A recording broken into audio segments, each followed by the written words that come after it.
यह वीडियो जरा गौर से सुनिएगा।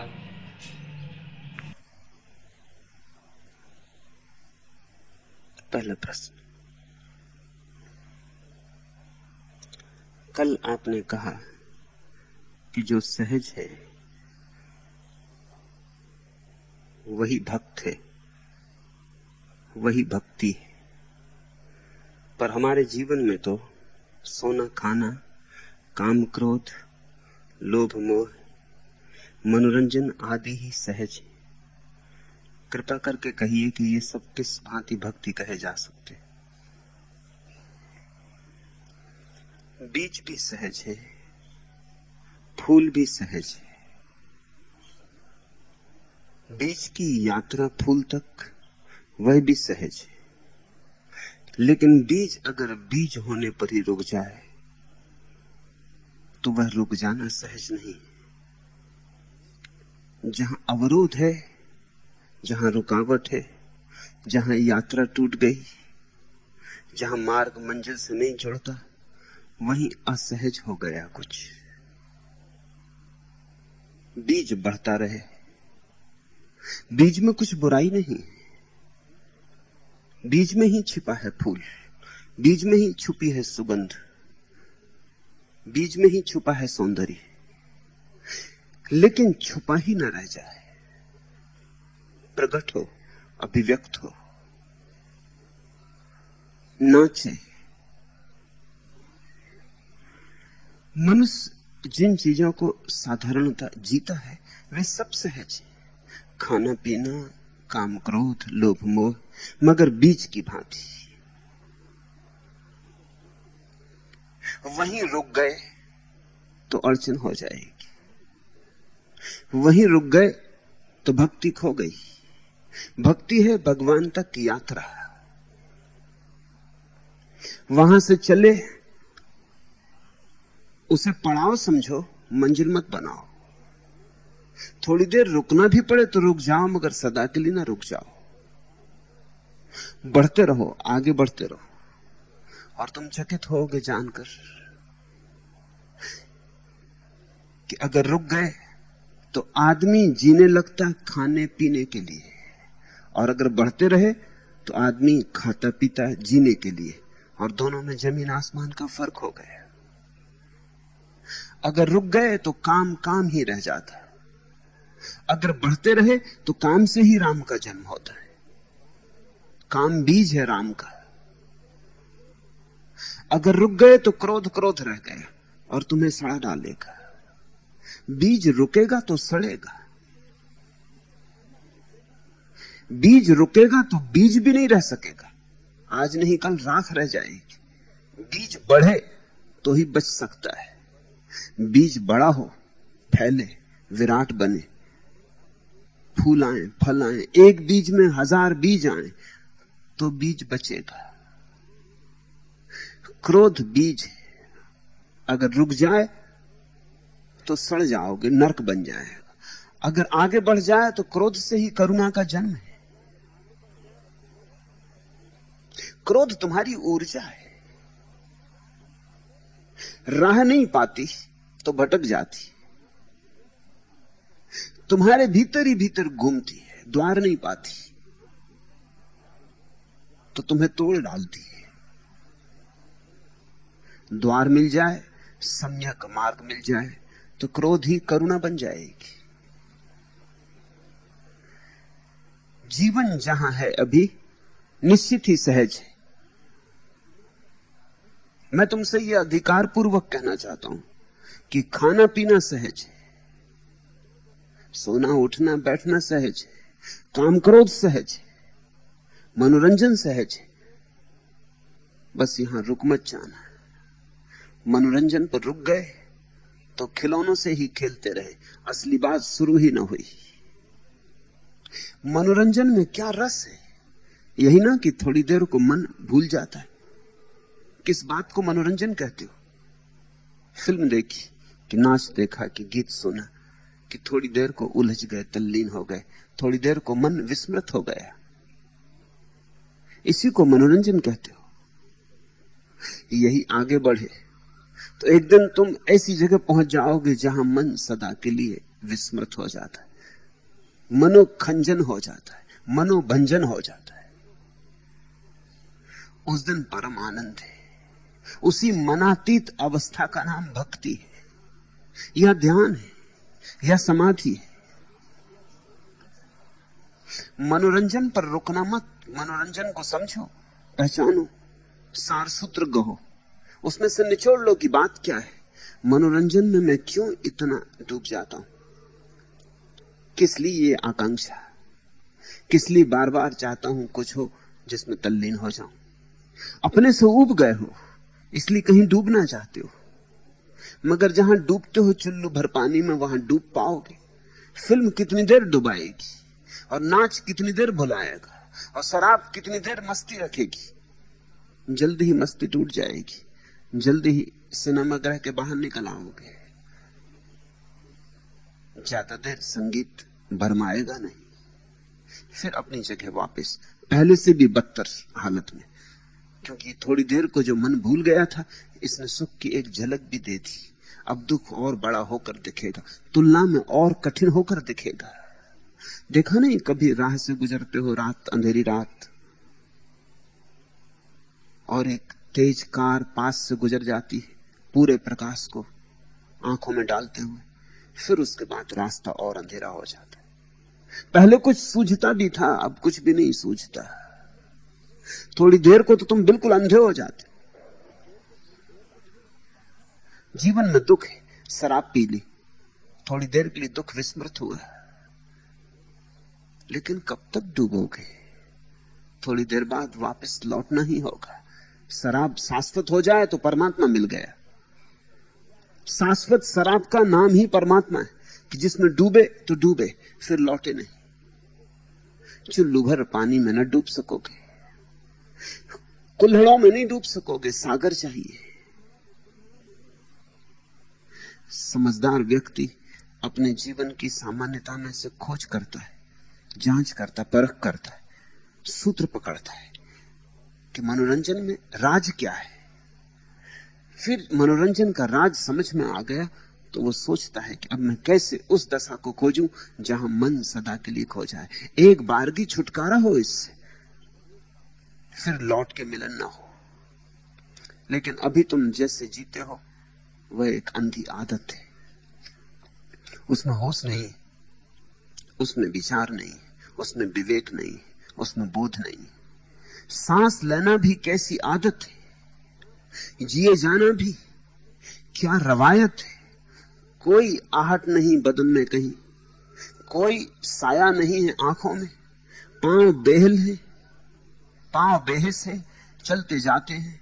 एक सफर है जो बहता रहता है, कितने बरसों से, कितनी सदियों से जिए जाते, जिए जाते। आदतें भी अजीब होती। आदत से ऊपर उठना धर्म है, यांत्रिकता से ऊपर उठना विकास है। खाओ पियो जरूर, बस खाने पीने में समाप्त मत हो जाना। नाचो और गाओ भी जरूर, मगर उस परम नृत्य को मत भूल जाना, उसे याद रखना। और यह हर नाच उसी परम नृत्य की याद दिलाता रहे, तो फिर कोई अड़चन नहीं। संगीत सुनो, संगीत से मेरा विरोध नहीं, लेकिन यह तुम्हारे भीतर तीर बन के बैठ जाए, परम संगीत की खोज शुरू हो। प्रेम करो, जरूर करो, रूप से, रंग से लगाव बनाओ, लेकिन यह लगाव तुम्हें अरूप की याद दिलाए। ये लगाव क्षुद्र पर समाप्त ना हो, ये तुम्हें अंकुश बन जाए, ये तुम्हें परमात्मा की तरफ ले चलने लगे। जब एक स्त्री में इतना सौंदर्य हो सकता है, एक पुरुष में इतना सौंदर्य हो सकता है, जब एक फूल में इतना सौंदर्य हो सकता है, और आकाश में भटकते एक बादल में इतना सौंदर्य हो सकता है, तो उस परम में जो सबके भीतर छिपा है, जो राजों का राज है, उसमें कितना सौंदर्य ना होगा। जब उसकी ये छोटी छोटी भाव भंगिमाएं इतना मन को आंदोलित कर जाती, तो जब उससे ही मिलन हो जाएगा। नौकर चाकरों से मिलते रहे हो, जब नौकर चाकरों से मिलकर ऐसा सुख मिल रहा है तो मालिक से मिलकर क्या ना होगा। सूफी फकीर चिल्लाते हैं या मालिक, उनका मंत्र है या मालिक। खोज एक है, मालिक कैसे मिल जाए। द्वारपालों की वेशभूषा में मत उलझ जाओ। द्वारपाल भी बड़ी वेशभूषा वाले होते, रंगीन वस्त्र होते उनके, सोने के बटने होती उनकी। उन्हीं में मत उलझ जाना। मालिक की तलाश करनी। मालिक कहीं महल के भीतर है तो महल के बाहर ही मत सोच लेना कि महल आ गया। बस इतनी याद रहे तो सब सहज है। खाना पीना, काम क्रोध, मोह लोभ सब सहज है, पर आगे बढ़ते रहो। यात्रा जारी रहे। धीरे धीरे जैसे जैसे आगे बढ़ोगे, जरा क्रोध से आगे बढ़ोगे, करुणा की झलक मिलेगी। जरा रूप के आगे जाओगे, अरूप की तरंग आ जाएगी। जरा संगीत में गहरे उतरोगे तो नाद सुनाई पड़ेगा, ओंकार सुनाई पड़ेगा। तुमको देखा अलस सुबह, गीली मिट्टी से अंकुर फूटे, सहज सहज हिलती फसल, बालियां नजियाई भारी, पके आम चुगे बागों में लूटे। उड़कर गई जहां से वह नन्ही सी नीली चिड़िया, हरी हो गई डाली फुनगी, अंग कसे बंधन टूटे। दिखा गांव चौमास बुरारा, ऋतु का चढ़ा हुआ रंग, पेड़ों पर परस तुम्हारा। हवा कपाती जलतल, कोरे नाचे भीत भितौने, टूटे फूटे। तुमको देखा एक सांझ, सूर्य अस्त था, पेड़ों में बिंधकर लाली फैली, दूर दूर तक फूले कांसों पर, सजल आंख से अंजन छूटे। तुमको देखा अलस सुबह, गीली मिट्टी से अंकुर फूटे। दिखा गांव चौमास बुरारा, ऋतु का चढ़ा हुआ रंग, पेड़ों पर परस तुम्हारा। मैं प्रेम विरोधी नहीं हूं, यही मेरी देशना है, यही मेरा मौलिक संदेश है। मैं संसार विरोधी नहीं हूं, मैं संसार के अति प्रेम में हूं। मैं तुम्हें वैराग्य नहीं सिखाता, मैं तुम्हें राग को गहरा करने की कला सिखाता हूं। मैं तुम्हें निषेध नहीं सिखाता कि तुम भागो और छोड़ो और जंगलों में चले जाओ। मैं तो उस भगोड़ेपन को मूढ़ता कहता हूं। मैं तो कहता हूं इस संसार में थोड़े गहरे उतरो, ऊपर ऊपर ना। या मालिक, इस संसार में संसार का मालिक भी छिपा है, तुम जरा खोदो। तुम महल में प्रवेश ही नहीं करते, तुम महल की चार दीवारी के चारों तरफ चक्कर काटते रहे जन्मों जन्मों से। महल तुम्हारी प्रतीक्षा करता, मालिक तुम्हारी प्रतीक्षा करता है। सब सहज है। असहज कब घटता है? जब कोई चीज रुक जाती। बच्चा जवान हो सहज है, बच्चा बच्चा ही रह जाए तो असहज है। बूढ़ा बूढ़ा ही रह जाए, मरे ना तो असहज है। मृत्यु सहज है। जवान बूढ़ा हो यह सहज है। चीजें बहें, धारा चलती रहे, डबरा ना बन जाए। जहां गत्य विरोध होता है, जहां धारा डबरा बन जाती, वहीं कुछ असहज हो जाता है। बस इतनी याद रहे, संन्यास यानी प्रवाह है, अनंत प्रवाह है। जहां हो वहीं से आगे जाना है, आगे जाते ही रहना है जब तक कि अंतिम न मिल जाए। और अंतिम का क्या अर्थ होता है? अंतिम का अर्थ होता है जहां नदी सागर में खो जाती, फिर और यात्रा पथ नहीं रह जाता, नदी बचती ही नहीं। यात्री ही खो जाए तभी समझना कि यात्रा का अंत आ गया है। दूसरा प्रश्न, लोग आंख बंद कर प्रवचन सुनते हैं और मैं डरती हूं कि कहीं एक पल के लिए भी आंख न बंद हो मैं चाहती हूं कि आपको देखती रहूं, देखती ही रहूं। आपकी आंखों की रोशनी जब मेरी आंखों में आती है तो जो दिव्य अनुभव होता है उसका वर्णन नहीं कर सकती। इस अनुभव में मैं आधा प्रवचन ही सुन पाती हूं। यह कैसी प्यास है, क्या यह पूरी हो सकती? पूछा है शांता ने।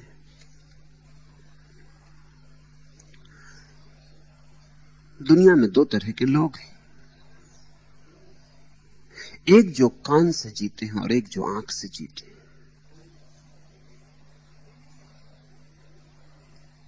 दुनिया में हर चीज दो में बटी है, एक ही दो में बटा है, मगर दो में बटे बिना दुनिया नहीं बनती। कुछ लोग आंख से जीते हैं, कुछ लोग कान से जीते हैं।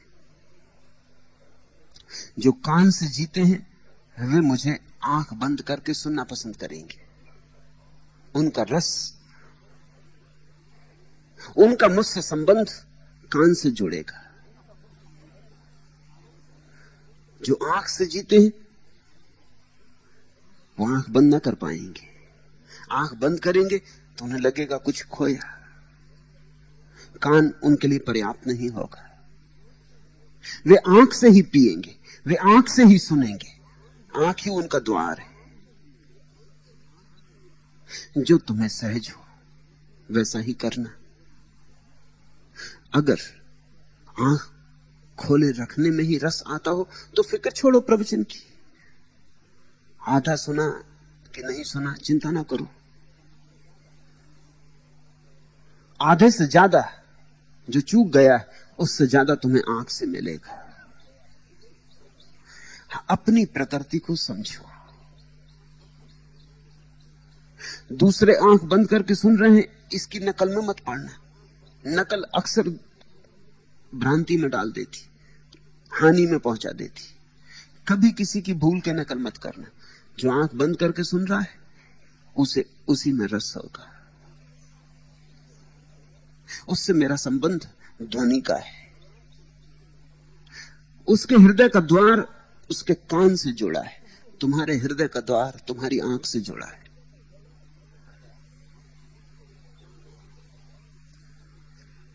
कान निष्क्रिय तत्व है, आंख सक्रिय तत्व है।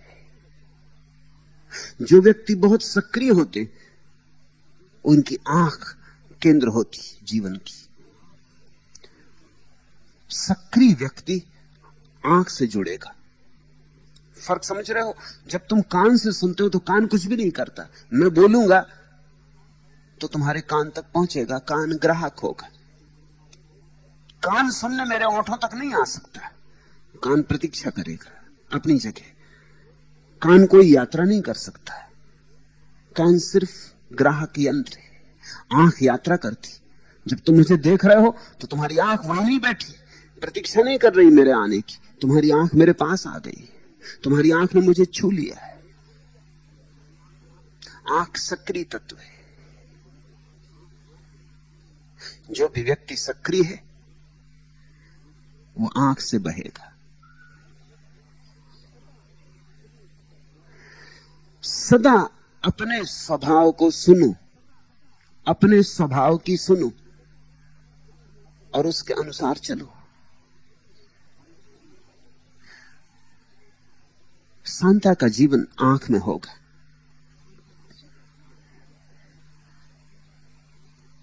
तुमने देखा अंधे आदमी संगीत में बड़े कुशल हो जाते। क्यों?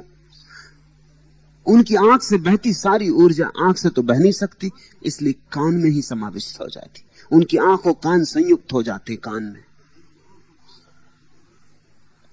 इसलिए ध्वनि का उनका अनुभव गहरा हो जाता।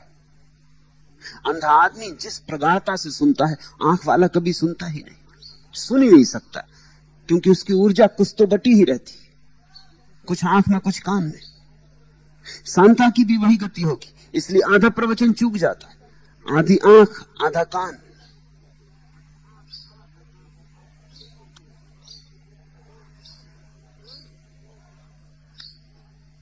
कान जिसका प्रगाढ़ होता है वो संगीत में लीन हो पाता है।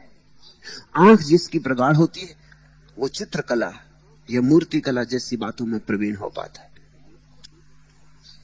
दोनों में फर्क होता है। एक चित्रकार आंख से जीता है, एक संगीतज्ञ कान से जीता है।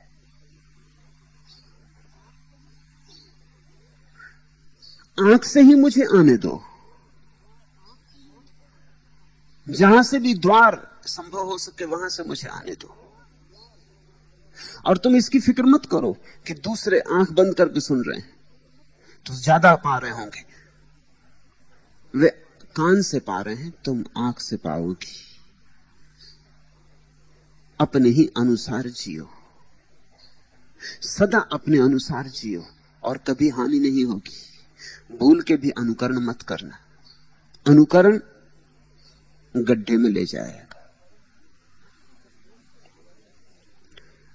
पूछा है, लोग आंख बंद करके प्रवचन सुनते और मैं डरती हूं कि कहीं एक पल के लिए भी आंख बंद ना हो जाए। मैं चाहती हूं कि आपको देखती रहूं, देखती ही रहूं। आपकी आंखों की रोशनी जब मेरी आंखों में आती है तो जो दिव्य अनुभव होता है उसका वर्णन नहीं कर सकती। हर बात के लिए कुछ कीमत तो चुकानी पड़ती। अगर आंख से तुम्हें कुछ अनुभव हो रहा है तो फिर कान का अनुभव तुम्हें खोना पड़ेगा। दोनों हाथ लड्डू संभव नहीं है, मगर वह कीमत चुकाने जैसी। शब्द कुछ छूट जाएंगे स्वभावतः। जब आंख गहराई में उतरेगी तो शब्द कुछ डगमगा जाएंगे। कान सुनेगा भी और नहीं भी सुनेगा, सुनेगा भी और पकड़ नहीं पाएगा। पकड़ भी लेगा तो हृदय तक नहीं पहुंचा पाएगा, क्योंकि हृदय उस समय आंख से जुड़ा होगा। ये तुमने देखा, तुम रास्ते पर हो, किसी ने कह दिया तुम्हारे घर में आग लगी, फिर तुम भागे। फिर रास्ते पे कोई मिलता है, नमस्कार करता है, मगर तुम्हें दिखाई नहीं पड़ता। कहीं रेडियो लगा है, कोई सुंदर गीत चल रहा है, मगर तुम्हें सुनाई नहीं पड़ता। नहीं कि सुनाई नहीं पड़ता, कान है तो सुनाई तो पड़ेगा ही, और राह पर कोई नमस्कार करेगा तो आंख है तो दिखाई तो पड़ेगा ही। लेकिन नहीं, अब तुम्हारा हृदय यहां नहीं है। तुम्हारा हृदय तो घर में आग लगी, वहां चला गया। तुम्हारी इंद्रियों से तुम्हारे हृदय का संबंध टूट गया। यही फर्क है सुनने और सुनने में। सुनते सभी, लेकिन वे ही लोग सुन पाते जिनका हृदय कान से जुड़ा हो, जिनका हृदय कान के पीछे खड़ा हो। देखते सभी हैं, लेकिन देखने देखने में फर्क है। वही देख पाते जिनकी आंख के पीछे हृदय खड़ा हो।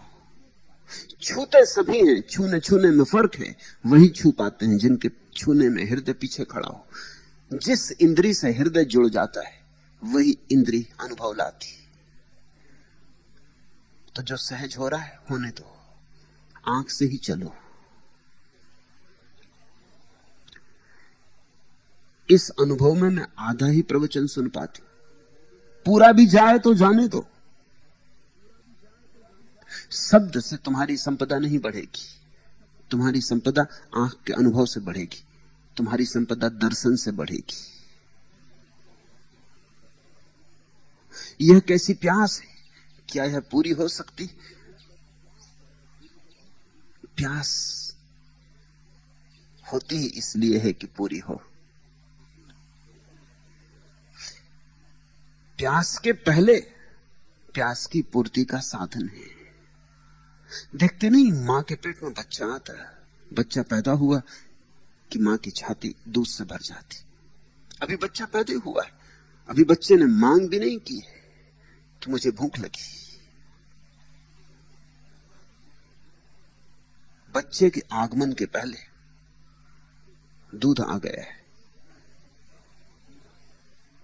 चिड़ियां देखते हो घोंसला बनाती, अभी अंडे रखे नहीं है, अभी अंडे आने वाले। चिड़ियों को कुछ पता भी नहीं हो सकता, चिड़ियां कुछ बहुत सोच विचार नहीं करती। और वैज्ञानिक बहुत चकित हुए हैं ये जानकर, देखकर, निरीक्षण करके कि बहुत से ऐसे पक्षी जिनको जन्म के बाद माँ बाप का साथ ही नहीं मिलता, तो शिक्षण तो हो ही नहीं सकता। किसी ने उनको बताया नहीं कि जब अंडे तुम्हारे भीतर पकने लगे तो कैसे घोंसला बनाना। कोई बताने वाला नहीं, कोई विद्यालय नहीं, कोई उनके पास सर्टिफिकेट नहीं। लेकिन जब मादा अनुभव करती है कि गर्भवती है, जल्दी से घोंसला बनाने लगती। बच्चों के लिए इंतजाम करना होगा। कुछ विचार से नहीं हो रहा है, यह स्वभावता हो रहा है। ये पक्षी नहीं कर रहा है, परमात्मा कर रहा है। इस तत्व को समझ लेने का नाम आस्था है।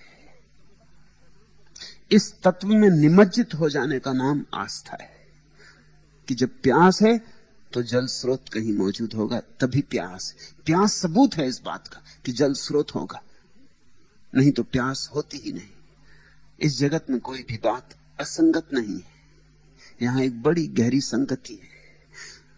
तुम्हें दिखे न दिखे, तुम समझ पाओ न समझ पाओ, यह दूसरी बात, लेकिन इस जगत में एक बड़ी गहरी संगति है।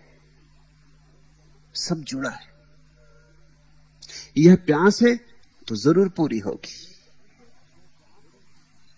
जल स्रोत की दिशा में चलो।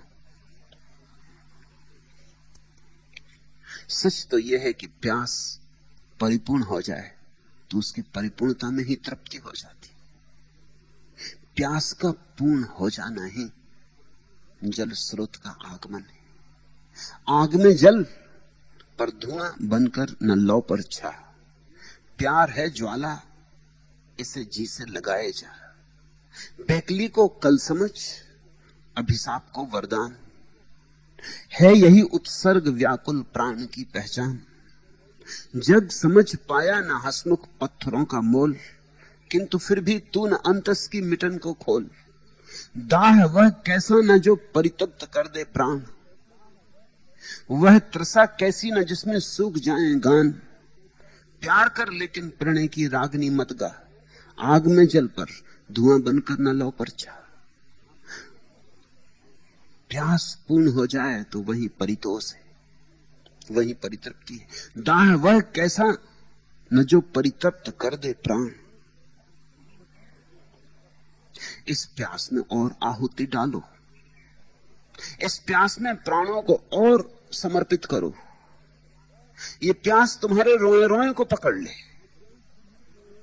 जिस दिन ये प्यास रोए रोए को पकड़ लेगी और कण-कण में व्याप्त हो जाएगी, जिस दिन तुम प्यास की एक लपट हो जाओ, उसी क्षण तृप्ति हो जाएगी। प्यास है तो तृप्ति निश्चित है।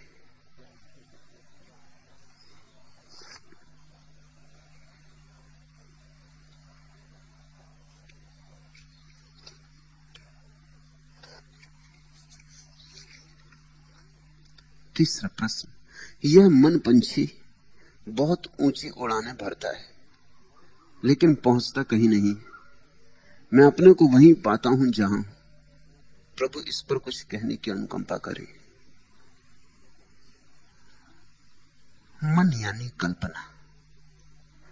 मन का सत्य से कभी कोई संबंध नहीं होता, इसलिए मन उड़े कितना ही पहुंचेगा कहीं नहीं। तुम आंख बंद करके उड़ान भरो, कलकत्ता पहुंचो कि वाशिंगटन कि मॉस्को की पेकिंग, मगर रहोगे तुम पूना में। जब भी आंख खोलोगे पाओगे पूना में। तब चौंकना मत कि मैंने कितनी मन से उड़ान भरी कि कलकत्ते पहुंच जाऊं, और पहुंच भी गया था, और कलकत्ते की रास्तों पे भी चलता था, और कलकत्ते के लोग चारों तरफ थे, और कलकत्ते की बास थी। और ये हुआ क्या, इधर आंख खोलता हूं तो पाता हूं जहां के तहां। रात तुम सपने देखते हो, कहां कहां नहीं पहुंच जाते हो। मन पंछी कितनी उड़ान नहीं भरता। पाताल से लेकर स्वर्ग तक की यात्राएं करते हो, लेकिन सुबह अपनी खाट पर। मन की उड़ानें कहीं ले जा नहीं सकती।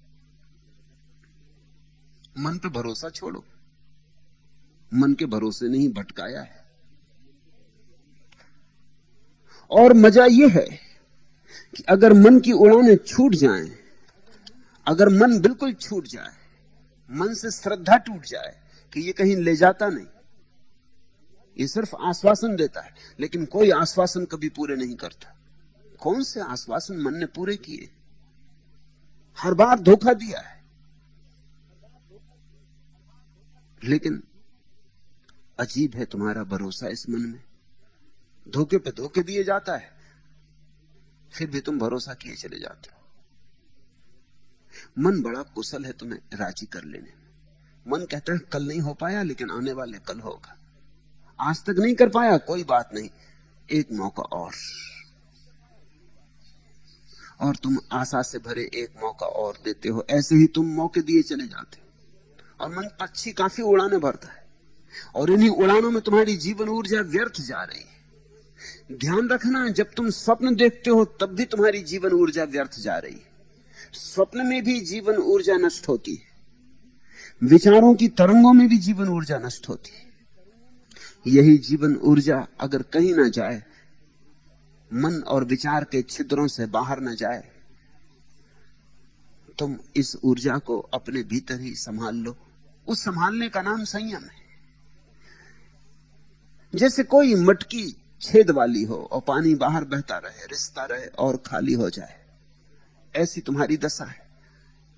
ये मन छेद और छेद, सारे छेदों का नाम है। तुम्हारा भीतर का तत्व इससे रिश्ता रहता, तुम खाली के खाली रह जाते। ये मन के छिद्रों को बंद कर दो, अछिद्र हो जाओ, और तब तुम पाओगे जिसे तुम पाने चले थे वह तुम्हारे भीतर है। खो भर मत परमात्मा को। परमात्मा को पाना नहीं है, खो भर मत। परमात्मा मिला हुआ है, और तब तुम चकित होगे कि जहां मैं हूं वहीं होना है, कहीं और जाना ही नहीं। जिस आकाश को तुम खोजते थे वहीं तुम हो।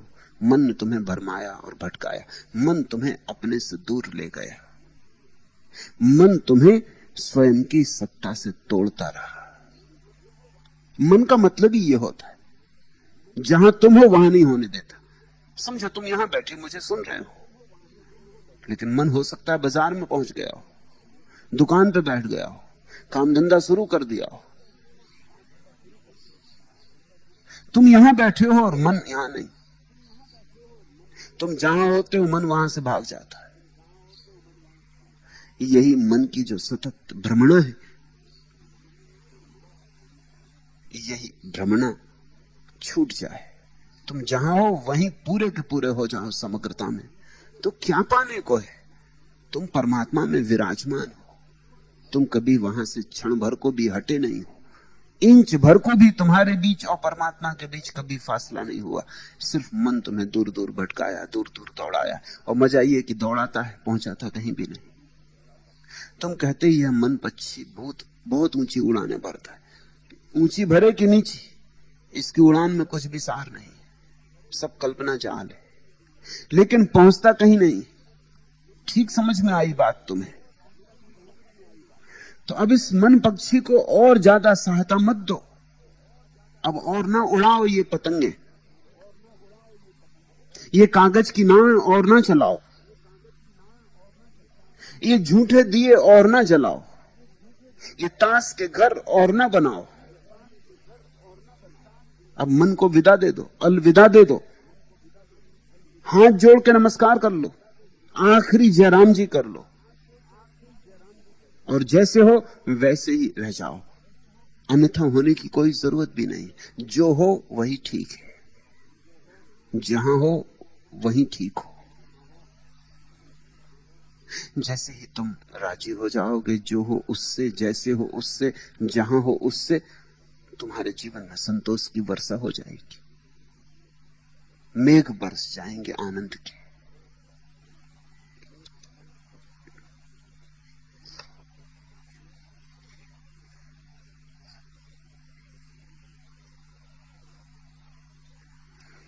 चौथा प्रश्न, मैं समाधि चाहता हूं और शीघ्र। यह शीघ्रता भयंकर तनाव बनी जा रही, मैं क्या करूं? एक तो समाधि या संबोधि चाही नहीं जा सकती। जो चाहा जा सकता है वह संसार है। जो नहीं चाहा जा सकता वही परमात्मा, वही समाधि है। चाह और समाधि का कोई संबंध कभी नहीं होता, उनका मिलन कभी नहीं होता। चाह का मतलब ही है कि तुम जो नहीं हो वह, और समाधि का अर्थ है तुम जो हो वह। जो हो उसको क्या चाहोगे, कैसे चाहोगे? कोई स्त्री पुरुष होना चाह सकती, लेकिन कोई स्त्री स्त्री कैसे होना चाहेगी? है ही। तुम जो हो उसे कैसे चाहोगे? चाहने का प्रयोजन क्या है? चाहना सदा उसका होता है जो तुम नहीं हो, और जो तुम नहीं हो वो तुम कभी नहीं हो सकते। इसलिए चाहना दुख में ले जाता है, असफलता में ले जाता है, विषाद में ले जाता है। हर चाह टूटती है, खंडित होती है। हर चाह के बाद तुम मुंह के बल जमीन पर गिरते हो, धूल भरी रह जाती तुम्हारे मुंह में। हर चाह विफलता लाती, हर चाह हताशा लाती। चाह से कभी कोई उपलब्धि नहीं होती, हो नहीं सकती, क्योंकि चाह का मौलिक अर्थ है वही होने की कोशिश जो तुम नहीं हो, वो तुम हो नहीं सकते। आम आम होगा, नीम नीम होगी। अब चाह का अर्थ होता है नीम आम होना चाहिए। नीम इस तरह की भूल करती नहीं, इसलिए नीम परेशान नहीं। नहीं तो नीम की भी नींद खो जाए और नीम भी विक्षिप्त हो और पागल खाने में पड़ी हो और घबराहट में जहर पी ले, आत्मघात कर ले। लेकिन कोई नीम इस चिंता में नहीं है। नीम पूरे मजे में, अपनी निबोरियों के साथ पूरी राजी है। न आम को फिक्र है कुछ और होने की, न गुलाब कमल होना चाहता है, न कमल गुलाब होना चाहता है। घास का फूल भी फिक्र नहीं करता, दो कौड़ी फिक्र नहीं करता गुलाब होने की। घास का फूल सिर्फ घास होना चाहता है। आदमी को छोड़कर इस सारी प्रकृति में किसी को कुछ और होने की चिंता नहीं। इसलिए प्रकृति में ऐसी शांति है, ऐसा अपूर्व सुख छाया है। हिमालय पर जाते हो, तुम्हें जो शांति दिखाई पड़ती है वो किस बात की शांति? वो इसी बात की शांति है कि वहां कोई चाह नहीं। पहाड़ पहाड़ हैं, वृक्ष वृक्ष हैं, झरने झरने हैं, नदियां नदियां हैं। वहां कोई चाह नहीं, अचाह है, व्याप्त है। उसी अचाह के कारण तुम भी थोड़ी देर के लिए बड़े सन्नाटे में भर जाते हो। बंबई जाते हो, चारों तरफ शोरगुल है चाह का। तन जाते हो, खिंच जाते हो, परेशान हो जाते हो। दिन भर के बाद बंबई से घर लौटते हो, राहत मिलती। चाह का बाजार है। जहां जहां आदमी की दुनिया है वहां वहां चाह का शोरगुल है। जहां जहां परमात्मा की दुनिया है वहां वहां अचाह का संगीत है। वृक्षों के पास बैठो, वृक्षों से कुछ सीखो। एक ही बात समझ में आएगी वृक्षों के पास कि हर वृक्ष जैसा है वैसा होने से राजी। उसमें कभी भी प्रतिस्पर्धा नहीं। यही सूत्र है। समाधि तो फल सकती अभी इसी क्षण, मगर तुम ही बाधा हो। तुम कह रहे हो मैं संबोधि समाधि चाहता हूं और शीघ्र। एक तो चाह में ही भूल हो गई, चाह में ही जहर घोल दिया तुमने अपने प्राणों में, और फिर दूसरा जहर और ला रहे हो शीघ्र। धीरज भी नहीं, धैर्य भी नहीं है। ये करेला हुआ नीम चढ़ा, ऐसे ही कड़वा था और नीम पे चढ़ा दिया। ये दोहरी बात हो गई। ये बीमारी व्यर्थ तुमने बढ़ा दी। शीघ्रता से कभी कोई संबोधि को या समाधि को उपलब्ध हुआ है?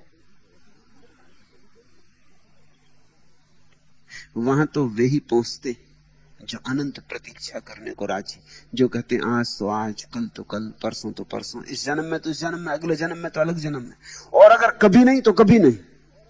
जो इतनी हिम्मत रखते कि कभी नहीं तो कभी नहीं। ऐसी जिनकी विश्रांति है, ऐसे जो तनाव रहे थे, ऐसा जहां धैर्य का झरना बह रहा है, वहां समाधि अभी है और यहीं इसी वक्त घट जाएगी। तुम्हें मेरी बात समझ में ना आती हो तो करके देख लो, मगर ख्याल रखना, भूल में मत पड़ना। ये मत सोचना कि चलो अगर तेजी से इस ढंग से घटती है, अगर ये ढंग है तेजी से घटाने का तो यही कर लेंगे, तो चूक जाओगे, क्योंकि ये ढंग नहीं है, ये तेजी से घटाने का ढंग नहीं है। तेजी से तो घटाने की बात ही बात है। तो एक तो चाह और शीघ्र स्वभावता, शीघ्रता तनाव बनी जा रही, बनी जाएगी, पागल कर देगी तुम्हें। अगर यही पागलपन चाहिए तो धन के पीछे दौड़ो, ध्यान के पीछे नहीं, क्योंकि धन और पागलपन का थोड़ा संबंध है। पागलपन से दौड़ोगे तो मिल जाएगा, अगर बिल्कुल सिर दे के पड़ी गए पीछे तो मिल जाएगा। दूसरे पागल भी लगे हैं, अगर तुम्हारा पागलपन उनसे ज्यादा हुआ तो मिल ही जाएगा, दूसरे भी दौड़ रहे हैं। लेकिन अगर तुम धुआंधार पीछे पड़ गए तो धन मिल जाएगा। हालांकि धन से कुछ मिलता नहीं, लेकिन इतनी तो राहत होगी कि जिसको चाहा था उसको पा लिए। सिकंदर जरूर बड़ा पागल रहा होगा, नहीं तो दुनिया जीतना मुश्किल मामला है। तुम्हारी राजधानियों में पागलों का जमाव है, जो पागल हैं वो सब वहां पहुंच जाते। मेरा बस चले तो सब राजधानियों पर बड़ी दीवार उठवा के जो उनके भीतर है उनको बाहर निकलने का मौका न दो, उनको भीतर ही रखो, दुनिया में शांति हो जाए। एक बार जो एमपी हो जाए, एक बार जो मिनिस्टर हो जाए, उसे फिर राजधानी से बाहर न निकलने दो, फिर चाहे वो भूतपूर्व हो या कुछ भी हो, राजधानी से बाहर न निकलने दो, उस पर रुकावट डाल दो। ये जहर लेके फिर सारे देश में घूमते हैं, सारी दुनिया में घूमते, ये दूसरों में भी जहर पैदा करवाते। ये पागल लोग हैं, ये पागलों की जमात है। मगर अगर तुम्हें शीघ्रता चाहिए और चाह का रस है तो धन और पद के पीछे दौड़ो, क्योंकि उनसे चाह का तर्क तालमेल खाता है। तुम ध्यान के पीछे दौड़ रहे हो, ध्यान तो उनको मिलता है जो बैठ जाते हैं, दौड़ते नहीं। ध्यान कोई दिल्ली थोड़ी है, दिल्ली चलो।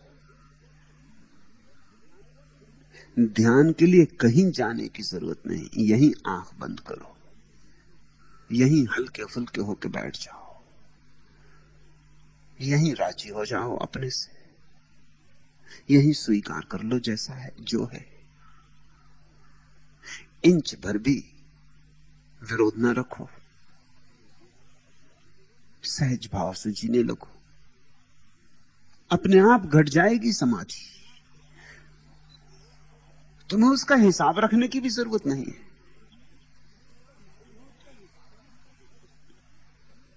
अपने आप दिन निकल आएगा, अपने आप रात कट जाएगी, फिर तुम करोगे भी क्या? जब सूरज निकलेगा तभी निकलेगा ना।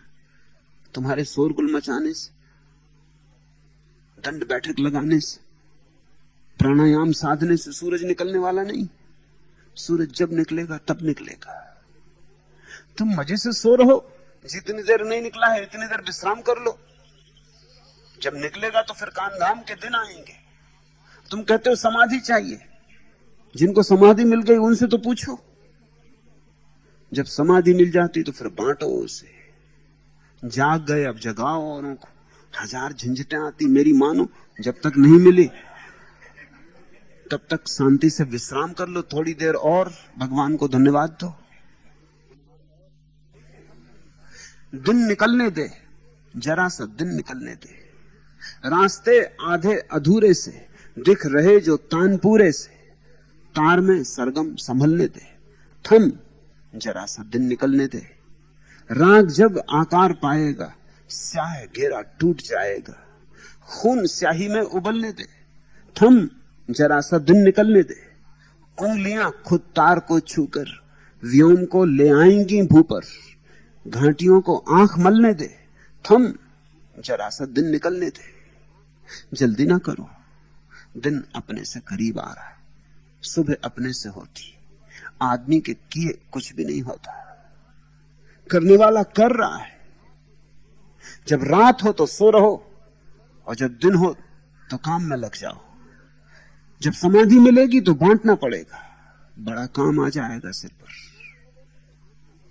जब तक समाधि नहीं मिली तब तक भगवान को धन्यवाद दो, चादर ओढ़ कर सो रहो, विश्राम कर लो, समाधि के लिए तैयार कर लो अपने को। समाधि के लिए शक्ति जुटा लो कि जब मिले समाधि तो तुम बांट सको। अब ये मजा है, जिनको समाधि नहीं मिली वे भी दौड़ते हैं, वे दौड़ते हैं पाने के लिए, और जिनको समाधि मिली वे भी दौड़ते हैं, वे दौड़ते हैं बांटने के लिए। महावीर को समाधि मिली, फिर 42 साल तक दौड़ते रहे एक गांव से दूसरे गांव। बुद्ध को समाधि मिली, फिर 40 साल तक सुबह से सांझ तक समझाते रहे लोगों को।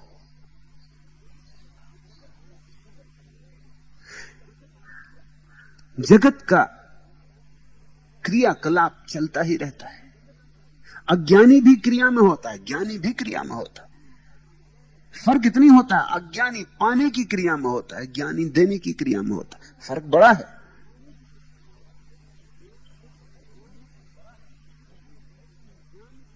लेकिन ज्ञान की घटना तभी घटती है जब तुम उसकी अपेक्षा भी नहीं कर रहे थे, जब तुम सोच भी नहीं रहे थे कब घटेगी।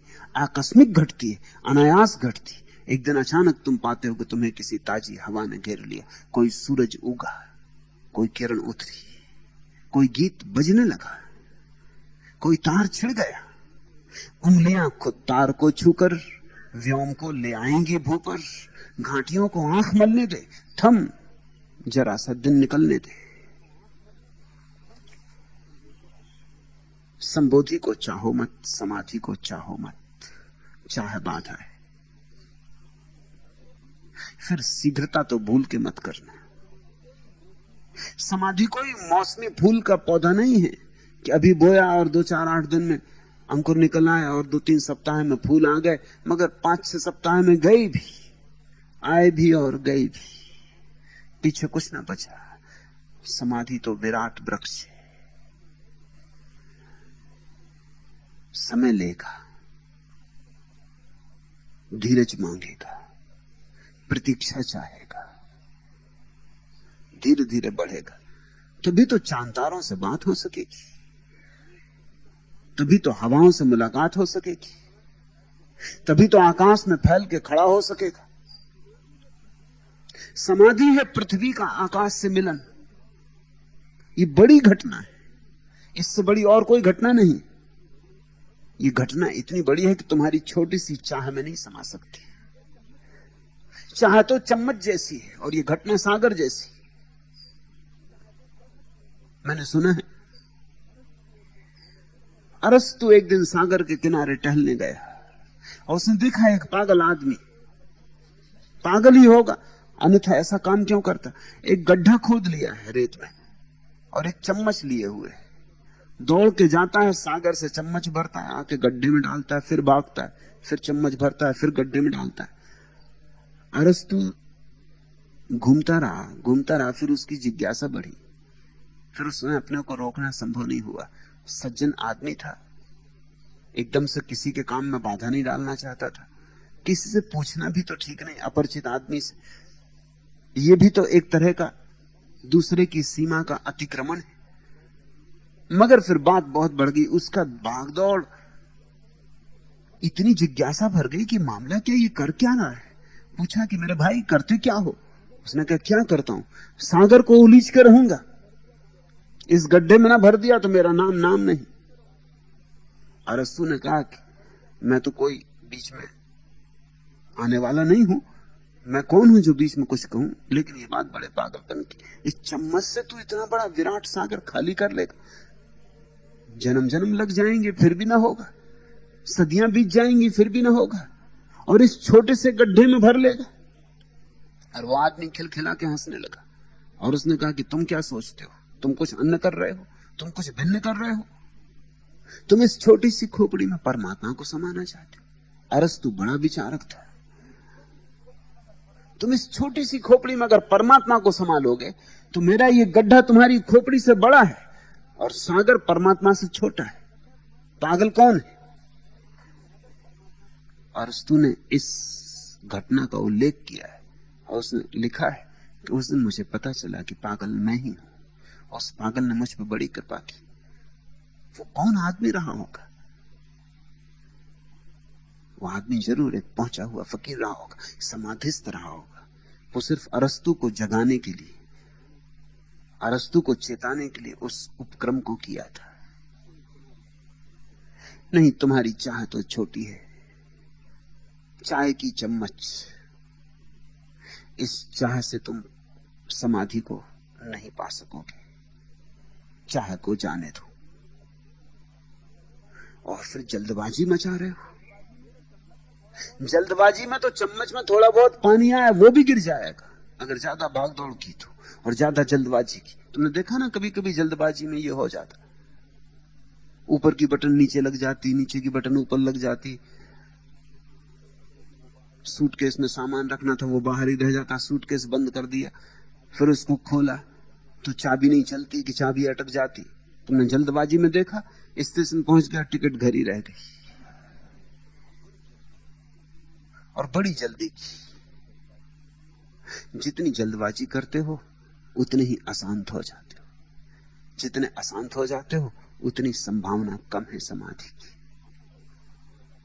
शांत हो रहो, और शांत होने की कला है अचाह से भर जाना। चाहो ही मत, मांगो ही मत, कहो कि जो जब होना है होगा, हम प्रतीक्षा करेंगे। जल्दी भी क्या है, समय अनंत है।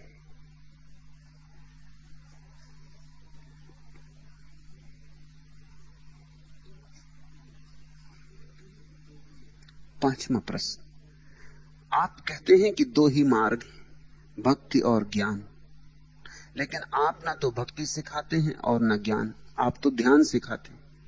तो क्या ध्यान भक्ति और ज्ञान से भी परे है? ध्यान ज्ञान और भक्ति का सार है। ध्यान निचोड़ है दोनों का। जिसको भक्ति प्रीति कहता है, जिसको ज्ञानी बोध कहता है, ध्यान बोध और प्रीति का निचोड़ है। ऐसा समझो कि कुछ फूल भक्ति के, कुछ फूल ज्ञान के, और दोनों को निचोड़ कर तुमने एक इत्र बनाया, वही है ध्यान। ध्यान भक्त की भक्ति है, ज्ञानी का बोध है। ध्यान का एक पंख भक्ति है और एक पंख ज्ञान है। ध्यान सार है। भक्ति से पाओ तो भी ध्यान मिलेगा, और ज्ञान से पाओ तो भी ध्यान मिलेगा। अंतिम अर्थों में जो संपदा तुम्हारे हाथ में लगेगी उसका नाम ध्यान है। समझो, भक्ति का अर्थ होता है भक्त खो जाता है, भगवान बचता है। ज्ञान का अर्थ होता है भगवान खो जाता है, ज्ञानी बचता है, आत्मा बचती। इसलिए महावीर और बुद्ध जो ज्ञान के परम शिखर हैं, उन्होंने परमात्मा को स्वीकार नहीं किया, कह दिया कि परमात्मा नहीं। ये ज्ञान की उद्घोषणा है। दूसरा नहीं बचता, एक आत्मभाव बचता है, आत्मा बचती है। सांडिल्य और नारद दूसरी घोषणा करते, वो कहते हैं भगवान बचता है, भक्त नहीं बचता। भक्त तो भगवान में लीन हो जाता है। ये भक्त के कहने का ढंग है। भक्त अपने को समाप्त कर देता है, लेकिन अगर दोनों पर गौर करो तो दोनों की सार बात एक है कि दो नहीं बचते, एक बचता है, वही ध्यान है। फिर जो एक बचता है उसको भगवान कहो कि आत्मा कहो कि निर्वाण कहो, क्या फर्क पड़ता है? ये सब काम चलाओ नाम है। तुम्हारी जो मर्जी, तुम्हारा जो लगाव, जैसी तुम्हारी रुचि वही कहो। भक्त की रुचि है कि वो कहता भगवान बचता है, अब मैं कहां, तू ही है। और ज्ञानी की रुचि है कि अब तू कहां, मैं ही हूं, अहम ब्रह्मास्मि, अनल हक। ये कहने के ढंग है। दोनों एक ही बात कह रहे हैं कि दो नहीं रहे, अब एक बचा है। अब एक को कैसे कहे? हमारी भाषा में हर चीज दो है, तो दो में से कोई एक चुनना पड़ेगा। कहने के लिए एक शब्द का उपयोग करना पड़ेगा, एक शब्द छोड़ना पड़ेगा। अपनी अपनी मौज, कोई मैं को छोड़ देता, कोई तू को छोड़ देता। इसलिए मैं ध्यान सिखाता हूं। ध्यान का अर्थ है मैं तुम्हें सार सिखाता हूं। सारे धर्मों का सार ध्यान है। सारे धर्म ध्यान को कहने के अलग अलग ढंग हैं। सारे धर्म ध्यान को पाने के अलग अलग मार्ग हैं। भक्ति की यात्रा अलग है और ज्ञानी की यात्रा अलग है, लेकिन मंजिल एक, वही मंजिल ध्यान है।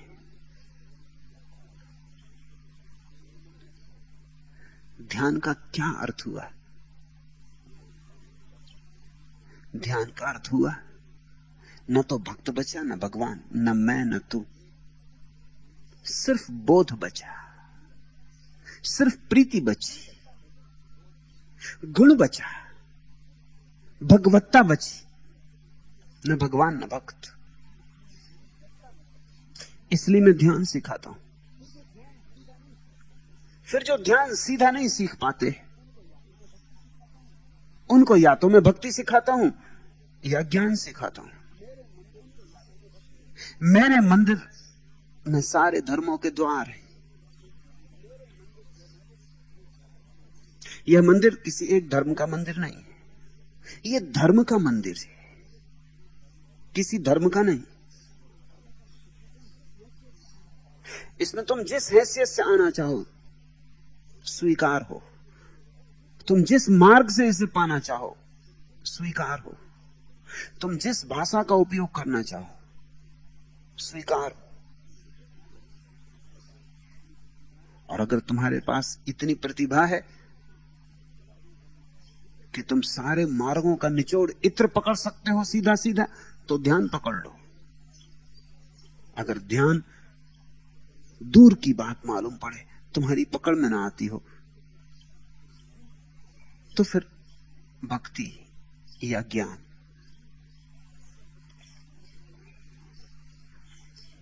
छठवां प्रश्न, मैं संन्यास लेना चाहता हूं, क्या मैं पात्र हूं और क्या वह शुभ मुहूर्त आ गया है?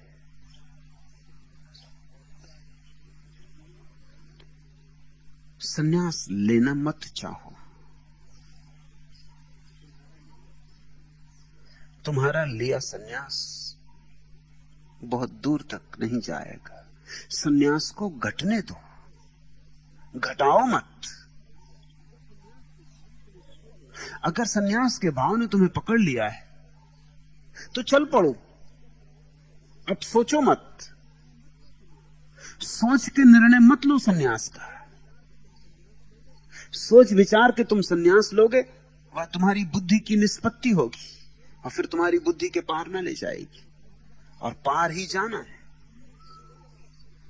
पागल की तरह चल पड़ो, प्रेमी की तरह चल पड़ो, हिसाब किताब ना बिठाओ। अब क्या तुम भी पूछते हो क्या शुभ मुहूर्त आ गया? क्या किसी ज्योतिषी से पूछोगे जाकर? किसी हस्तरेखाविद को हाथ दिखाओगे? ऐसा हो जाता है। एक दफा माउंट आबू में एक सज्जन मेरे पास आए, हाथ मेरे आगे कर दिया और कहा आप देख के तो बताइए कि सन्यास है भी मेरे हाथ में कि नहीं, हो तो मैं ले लूं। हाथ पे तुम्हें भरोसा है, हृदय की फिक्र नहीं। हाथ की लकीरों में क्या रखा है? युद्ध के मैदान पर हजारों लोग एक दिन में मर जाते हैं, क्या तुम सोचते हो सबकी लकीरें उसी दिन मृत्यु की सूचना देती थी? हवाई जहाज गिरता है और 150 आदमी एक साथ मर जाते हैं, उनके हाथ तो देखो, सबके अलग अलग। हाथ की रेखाएं, तुम होश में हो, लेकिन आदमी इसी तरह के जाल में पड़ा रहा है। प्रेम की ना सुनेगा, जोशी से पूछेगा कि इस स्त्री से विवाह करूं कि नहीं। ये जोशी कौन है? और ज्योतिष के आधार पर कहीं प्रेम घटा है?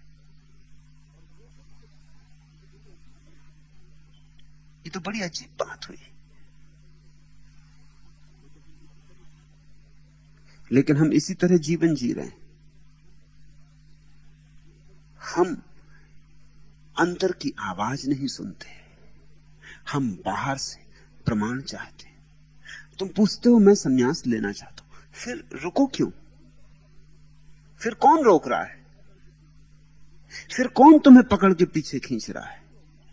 तुम्हारी बुद्धि कह रही पहले सोच विचार तो कर लो, अभी शुभ मुहूर्त आ गया, पीछे झंझट में तो ना पड़ोगे। पात्र भी हो कि नहीं, पहले सुपात्र तो हो जाओ। बुद्धि बड़ी चालबाज है। बुद्धि ऐसे ऐसे तर्क देती है कि जो बिल्कुल ठीक मालूम पड़ते। अब ये तर्क बुद्धि कहेगी पहले सुपात्र तो हो जाओ। अब बड़ी मुसीबत हो गई। सुपात्र का मतलब क्या होगा? सुपात्र का मतलब पहले बुद्ध हो जाओ, महावीर हो जाओ, फिर सन्यास लोगे। फिर सन्यास किस लिए लोगे? और जब तक बुद्ध नहीं हुए तब तक सुपात्र कहां? ये तो ऐसे हुआ कि किसी चिकित्सक के पास गए और उसने कहा कि हट भाग यहां से, पहले बीमारी तो ठीक करके आ, फिर हम औषधि देंगे। ऐसे हम कुपात्र में औषधि नहीं डालते। न मालूम कितनी बीमारियां लिए चला आया। रक्तचाप बढ़ा हुआ है, हृदय की चाल गड़बड़ है, नब्ज ठिकाने नहीं है, पेट खराब है, खून विषाक्त है। ऐसे आदमी में हम अपनी शुद्ध दवा नहीं डालते। तू पहले ये सब ठीक करके आ। लेकिन फिर तुम आओगे किस लिए? सन्यास औषधि है, सन्यास चिकित्सा है। मैं वैद्य हूं। तुम स्वस्थ हो जाओगे तो फिर तो दवा की कोई जरूरत ना रहेगी। तुम अपात्र हो इसलिए तो जरूरत है। अब बुद्धि बड़े हिसाब की बातें करती है और ऐसी बातें करती जो कि जचती भी। बुद्धि कहते पहले पात्र तो हो जाओ। अब ये मामला इतना बड़ा है कि पात्र होने में अगर लगे तो जन्म जन्म बीत जाएंगे और तुम पात्र ना हो पाओगे। कुछ ना कुछ कमी रह जाएगी। आदमी की सीमाएं। किसी मित्र को 2 दिन पहले ध्यान करते समय अपूर्व अनुभव हुआ। आनंद मग्न हो गए, मगर फिर घबरा गए। फिर मुझे पत्र लिखा और पत्र में लिखा कि पहले ये तो बताइए कि मुझे अपात्र को इतना बड़ा अनुभव हो ही कैसे सकता है? सिगरेट में पीता, पान में खाता, सिनेमा में जाता, कामनी कांचन में मेरा लगाव है, मुझे अपात्र को ये हो ही कैसे सकता? अब हो गया तो भी मानते नहीं। अब वो ये अभी बुद्धि ये तर्क निकाल रही कि अपात्र को हो ही कैसे सकता है। जैसे कि परमात्मा तुम्हारी सिगरेट से डरेगा कि ये आदमी सिगरेट पीता है, इसके पास नहीं आना। तुम परमात्मा को डराने चले हो छोटी मोटी बातों से कि तुम सिनेमा जाते हो।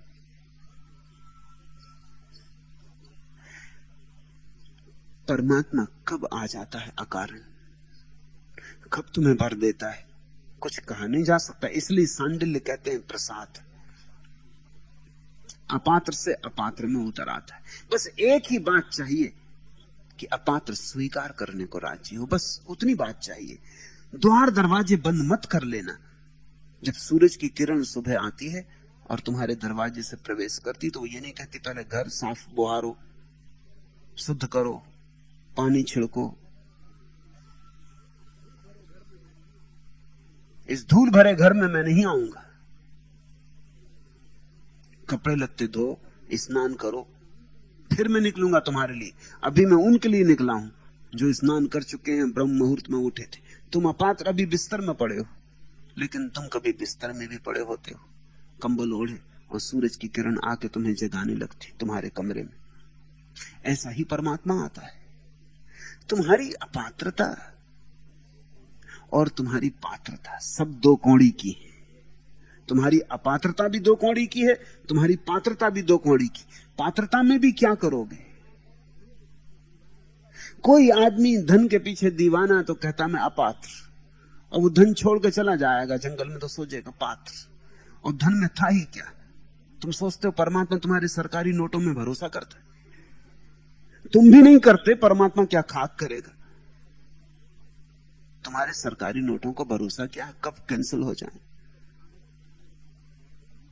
कब कागज के टुकड़े हो जाएं?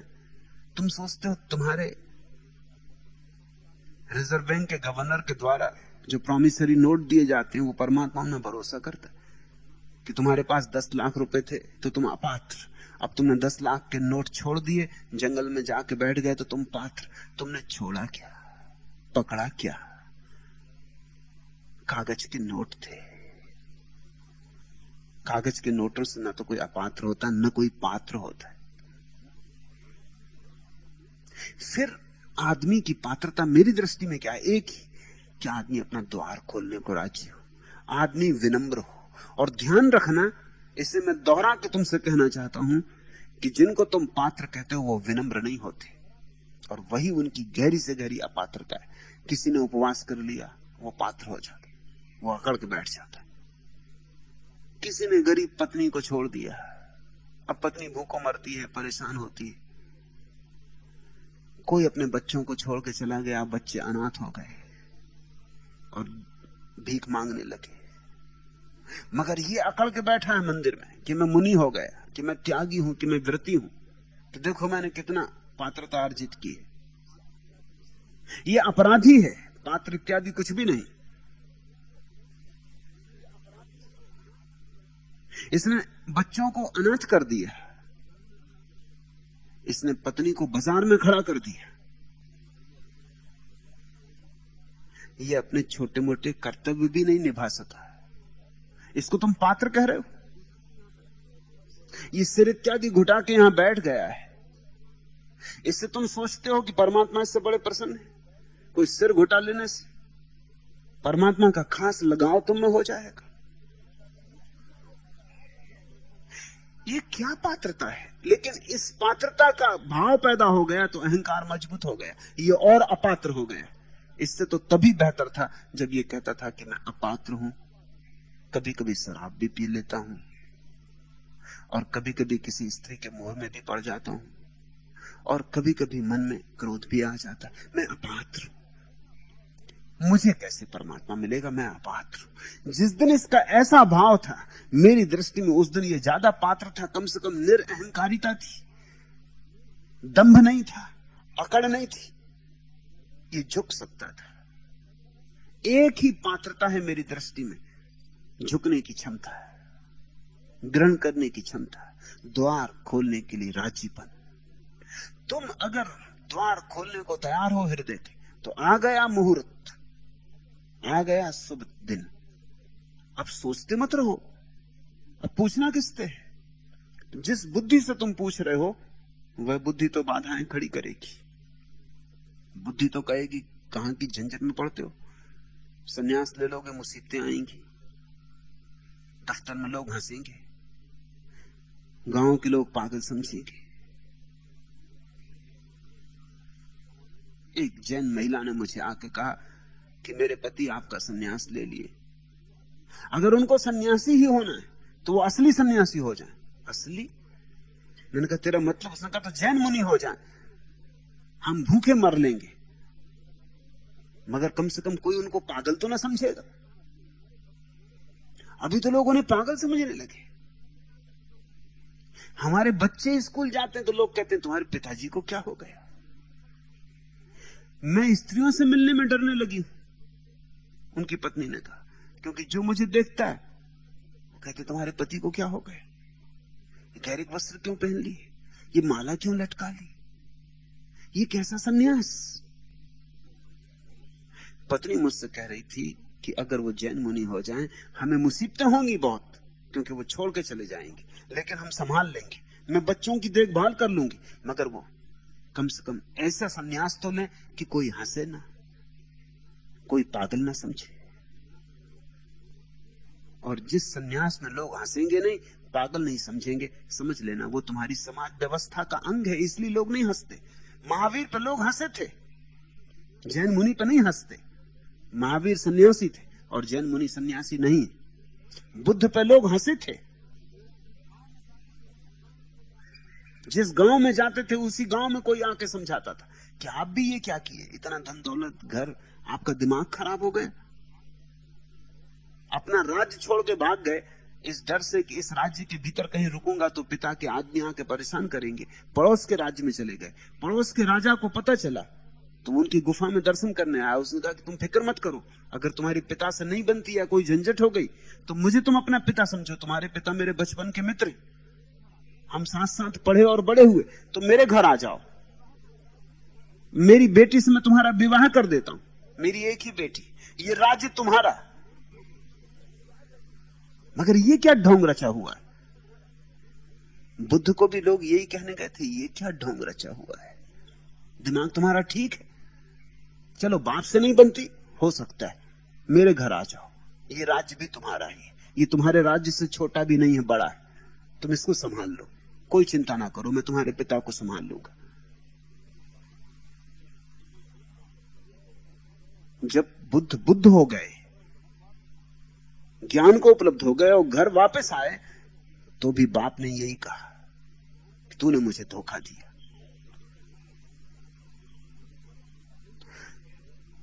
तू मेरे बुढ़ापे का एकमात्र बेटा, इकलौता बेटा, तू ही मेरे हाथ की लकड़ी। ये सब मैंने जिंदगी भर तेरे लिए किया और तू छोड़ के भाग गया। बाप की आंखों में क्रोध की चिंगारी थी। बूढ़े बाप में बड़ा क्रोध था। उन्होंने कहा कि मैं तुझे अभी भी माफ कर दूंगा। ये बाप का हृदय, तूने ठीक नहीं किया, बहुत घाव पहुंचाया, 12 वर्ष तेरी प्रतीक्षा की, चल तू लौट आया, कोई बात नहीं, भूल जाऊंगा 12 वर्ष तूने जो मेरे साथ किया और जो दुख दिए, मगर लौट आ, घर के भीतर चल, ये भिक्षा का पात्र फेंक।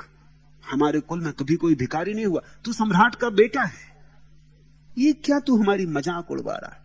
लोग आते हैं और लोग कहते हैं तुम्हारा बेटा भीख मांगता है। तू सोचता है मुझ पे क्या बीतती? 12 साल से मैं सोया नहीं हूं, तूने मेरी उम्र कम कर दी, मैं समय के पहले जीर्ण जर्जर हो गया। बुद्ध सामने खड़े और बात ये कह रहे हैं, लेकिन अब बौद्ध भिक्षु को कोई ये नहीं कहता। अब बौद्ध भिक्षु परंपरा का हिस्सा हो गया। तुमसे मैं कहता हूं, ये जो सन्यास का द्वार मैंने खोला है, जब तक लोग इसे पागलपन समझेंगे तभी तक ये सार्थक है। जल्दी ही ये भी स्वीकृत हो जाएगा। जब ये स्वीकृत हो जाएगा तब ये व्यर्थ हो जाएगा। तब तुम सन्यास मत लेना, तब कोई फायदा नहीं होगा। तब तुम फिर किसी जीवित पागल को खोजना जो तुम्हें फिर पागलपन में डाल दे। अभी मौका है, अभी लोग हंसेंगे, अभी लोग पागल समझेंगे, यही तो कसौटी है। और फिर चूंकि मैं तुमसे घर छोड़ने को नहीं कहता, इसलिए मुसीबत और है। महावीर ने इतनी मुसीबत नहीं दी थी अपने लोगों को जितनी मैं तुम्हें दे रहा हूं। बुद्ध ने इतनी मुसीबत नहीं दी थी। मैं तुम्हें एक बहुत ही विभूचन की व्यवस्था में डाल रहा हूं, सन्यासी बना रहा हूं और घर से अलग नहीं कर रहा हूं। दुकान पे बैठोगे गैरिक वस्त्रों में, बड़ी अड़चन होगी। गैरिक वस्त्रों में जंगल में बैठा जाता है, तब कोई अड़चन नहीं होती। और दुकान पे बैठना हो तो गैरिक वस्त्रों में नहीं बैठा जाता, तब कोई अड़चन नहीं होती। मैं तुम्हारे जीवन में एक विरोधाभास पैदा कर रहा हूं।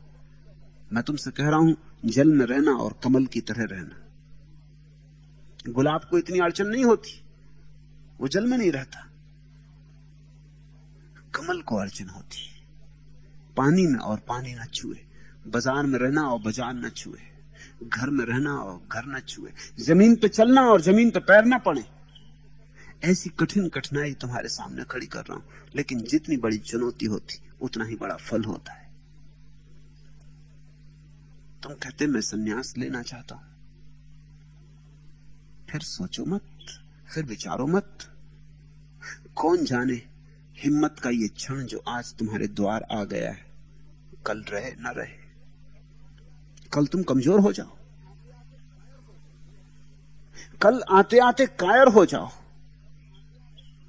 कल की कौन जानता है।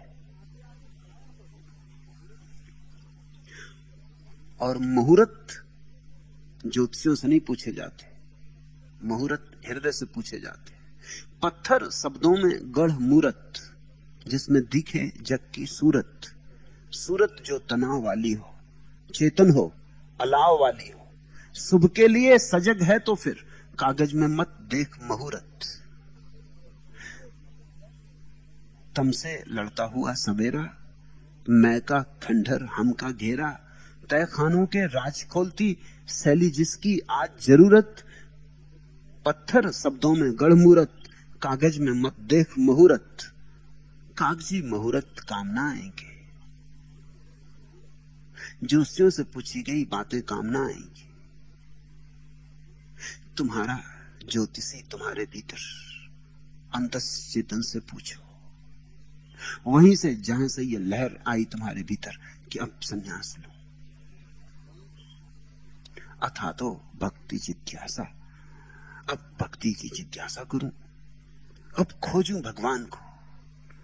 संसार बहुत खोजा, अब उसके लिए भी टटोलूं, तलाशूं। मौत करीब आती, इसके पहले कुछ तो संपदा पास हो।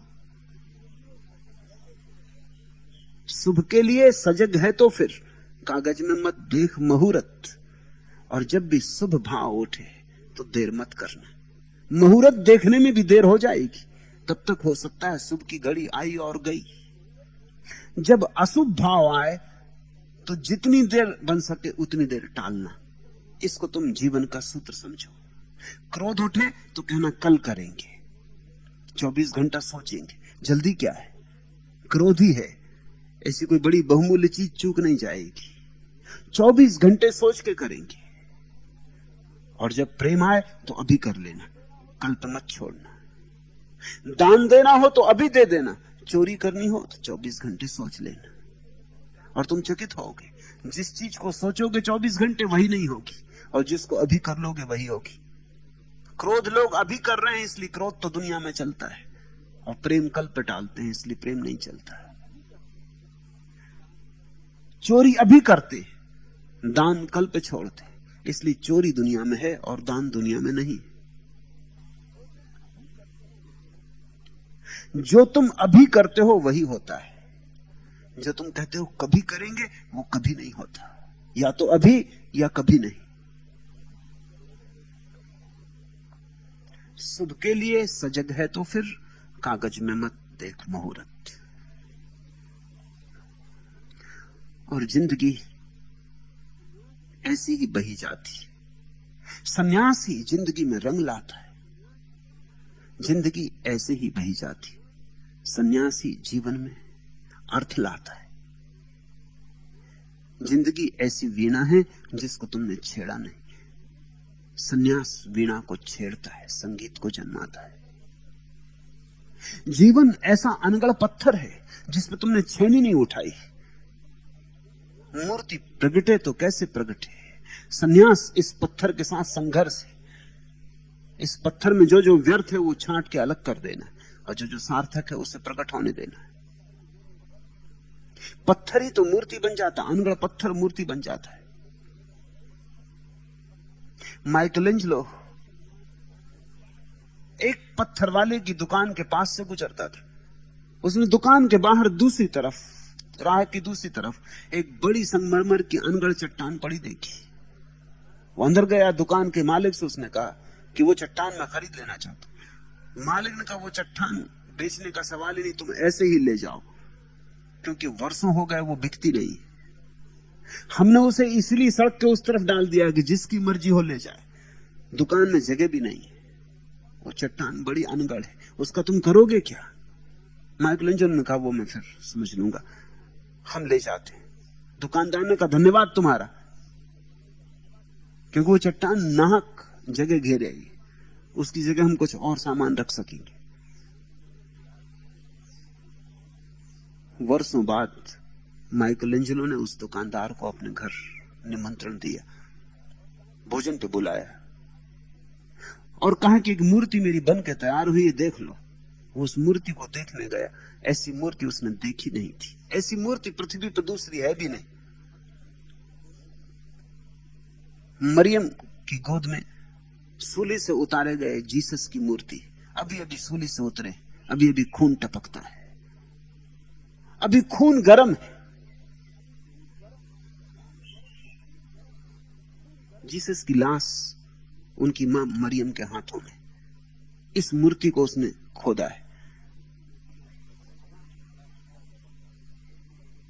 अवाक खड़ा रह गया दुकानदार। उसने बहुत मूर्तियां देखी थी बनते, जीवन भर संगमरमर का ही काम किया था, ऐसी मूर्ति नहीं देखी थी। उसने कहा, ये पत्थर तुमने कहां से पाया? ये पत्थर बहुमूल्य, ऐसा पत्थर मैंने नहीं देखा। माइकलएंजेलो हंसा। उसने कहा, ये वही पत्थर है जो तुमने सड़क के दूसरी तरफ फेंक दिया था और जिससे मैं मुफ्त उठा लाया था। दुकानदार तो मान ही ना सका कि ये वही पत्थर है, इससे ऐसी मूर्ति प्रगटी। तुम कैसे कल्पना कर सके उस अनगढ़ बेहूदे पत्थर को देखकर कि ये मूर्ति इसमें से निकल सकेगी? माइकलएंजेलो ने कहा, मैंने नहीं देखा, मैं तो रास्ते से गुजरता था। क्राइस्ट ने इस पत्थर के भीतर से मुझे आवाज दी कि भाई सुन, मुझे इससे मुक्त कर, मुझे इस पत्थर में से निकाल, इसमें रहे मुझे बहुत दिन हो गए। वही पुकार सुन के मैं ये पत्थर ले आया था। इसने जो जो व्यर्थ था वो अलग कर दिया है, जो जो सार्थक है वो प्रकट हो गया। मैंने मूर्ति बनाई नहीं, सिर्फ व्यर्थ को छांट के अलग किया है। जीवन भी ऐसा ही है। मूर्ति तो तुम्हारे भीतर परमात्मा की है ही, पुकार ही रही है। वही मूर्ति पुकारी है कि अब संन्यास ले लो। लेकिन कुछ अनगढ़ पत्थर में कुछ कोने हैं, व्यर्थ के कचरा कूड़ा है, वो सब छांटना है। पात्र होने की प्रतीक्षा मत करो। संन्यास तुम्हें पात्र बनाएगा। संन्यास तुम में पात्रता की पहले से अपेक्षा नहीं करता है। बैठ मत बेकार, पत्थरों पर पत्थरों को मार, चिंगारी उठेगी। एक चिंगी एक क्षण को प्रण बनाएगी, नींद में डूबी हुई बस्ती जगाएगी। जागरण, खिड़की, झरोखा, द्वार, बैठ मत बेकार, पत्थरों पर पत्थरों को मार, चिंगारी उठेगी। द्वार जिनके बंद हैं, जिंदे नहीं हैं वे, हाय बंदों के लिए बंदे नहीं हैं वे, मांगती है आदमियत धार। बैठ मत बेकार, पत्थरों पर पत्थरों को मार, चिंगारी उठेगी। सन्यास उसी का निमंत्रण है। पत्थरों पर पत्थरों को मार, चिंगारी उठेगी। सन्यास एक संघर्ष है, एक संकल्प भी और एक समर्पण भी। संकल्प कि अब तक मैं जैसा था उससे अन्यथा होने का क्षण आ गया, और समर्पण कि अब मैं परमात्मा के हाथों में अपने को छोड़ता हूं। अब वह जो चाहे हो जाए और जो चाहे न हो वह ना हो। अब उसकी मर्जी, मेरी मर्जी होगी। तो सन्यास एक संकल्प है और फिर एक समर्पण भी। सन्यास बड़ा विरोधाभासी है। उसके विरोधाभास में ही उसका सत्य है, उसके विरोधाभास में ही उसकी क्रांतिपूर्ण प्रक्रिया है। वह तुम्हें मारेगा भी और तुम्हें जिलाएगा भी, वह तुम्हें सूली भी देगा और सिंहासन भी। जब हृदय कहे तभी मुहूर्त आ गया है। अब कागजों में मुहूर्त देखने की जरूरत नहीं और ज्यादा प्रतीक्षा मत करना, अन्यथा मुहूर्त निकल भी जा सकता है।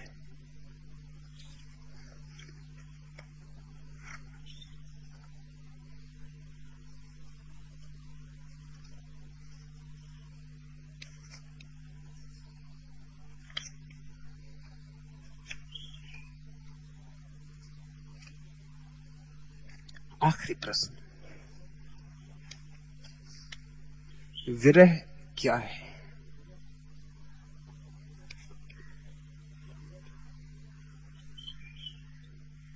भक्ति के मार्ग पर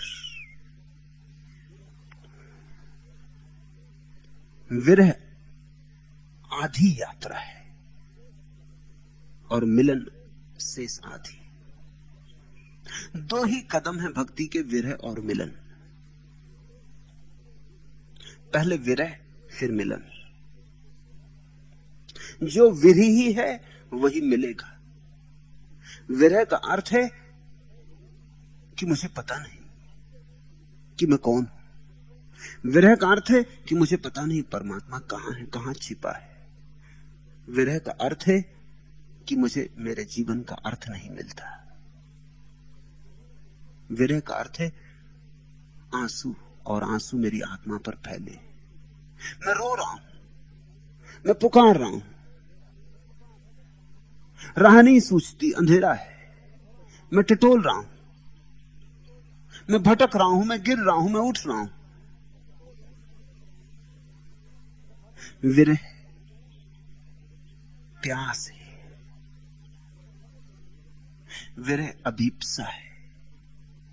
कुछ है जो प्रकट नहीं हो रहा है, और जो प्रकट हो जाए तो जीवन का अर्थ मिल जाए, जीवन में संगति आ जाए, संगीत आ जाए। कुछ है जो अनुभव में आता है, भीतर की पास ही है, फिर भी चूक चूक जाता है। कुछ है जिसकी अचेतन में ध्वनि सुनाई पड़ती, लेकिन चेतन तक नहीं आ पाती। विरह का अर्थ है परमात्मा है और मुझे नहीं मिल पा रहा है, तो मैं रोऊं, तो मैं पुकारूं, तो मैं गिरूं उसके अज्ञात चरणों में, तो मैं उस अज्ञात के लिए दिए जलाऊं, आरती सजाऊं, फूल मालाएं गुथूं। मैं खाली हूं और मेहमान आ नहीं रहा है। मेहमान है निश्चित, इसकी प्रतीति होनी शुरू होती भक्त को कि परमात्मा है निश्चित। हर तरफ उसकी छाया सरकती मालूम पड़ती, फूलों में उसका रूप दिखाई पड़ता, पक्षियों में उसकी उड़ान मालूम होती, झरनों में उसका कलकलनाद मालूम होता, अस्पष्ट सी अनुभूति होती, पगध्वनि सुनाई पड़ती है कभी कभी किन्हीं क्षणों में, और किसी किसी झरोखे से वो झांक जाता है, किसी सपने में उसकी छाया पड़ती, प्रतिध्वनि सुनाई पड़ती दूर की, एहसास होने लगता है कि है तो जरूर, लेकिन कब छाती से छाती मिले, कब आलिंगन हो।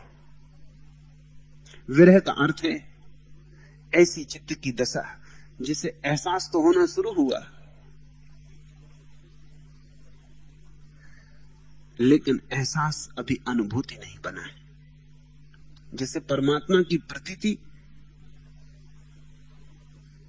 अनुभव में तो आने लगी, लेकिन आमना सामना नहीं हुआ, तरस परस नहीं हुआ है।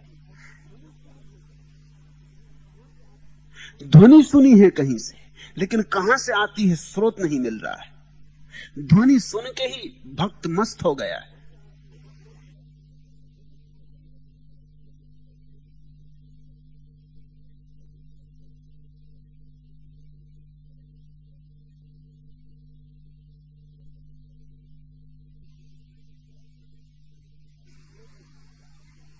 जैसे मदारी ने अपनी तुरही बजाई हो और सांप अपनी पोल में छिपा हुआ तड़फने लगे, ऐसा विरह सरकने लगे ध्वनि के स्रोत की तरफ, मस्त होने लगे, मदमस्त होने लगे। इस विरह को सांडिल ने कहा बड़ा उपयोगी है। जब दो विरही मिल जाते, रोते हैं और एक दूसरे को रुलाते, और प्रभु की महिमा का वखान करते, प्रभु की उपस्थिति की चर्चा करते, प्रभु की झलकें एक दूसरे से आदान प्रदान करते, तब सत्संग होता है। उसी सत्संग में धीरे धीरे अनुभव निखरते हैं, साफ होते हैं। सोना विरह की अग्नि से गुजर गुजर के खालिस कुंदन बनता है, और एक दफा मजा आने लगता है आंसुओं का, क्योंकि ये आंसू परमात्मा के लिए हैं, ये दुख के आंसू नहीं है, ये बड़े अहोभाव के आंसू। इतना भी क्या कम है कि हमें उसका एहसास होने लगा। हम धन्यभागी हैं कि हमें उसका एहसास होने लगा। अभागे हैं बहुत जिन्हें ये पता ही नहीं कि परमात्मा जैसी कोई बात होती, जिन्होंने कभी इस शब्द पर दो क्षण विचार नहीं किया है, जिन्हें प्रार्थना का कोई अर्थ नहीं मालूम। आओ फिर नज्म कहें, फिर किसी दर्द को सहला के सुजाले आंखें, फिर किसी दुखती हुई रग से छुआ दे नस्तर, या किसी भूली हुई राह पर मुड़कर एक बार नाम लेकर किसी हम नाम को आवाज ही दे ले। फिर कोई नज्म कहे, आओ फिर कोई नज्म कहे। जब दो विरही मिलते हैं, और विरहों का मिलन सत्संग है, जब दो प्रेमी मिल जाते या चार प्रेमी मिल बैठते तो करते क्या है? रोते हैं और रुलाते,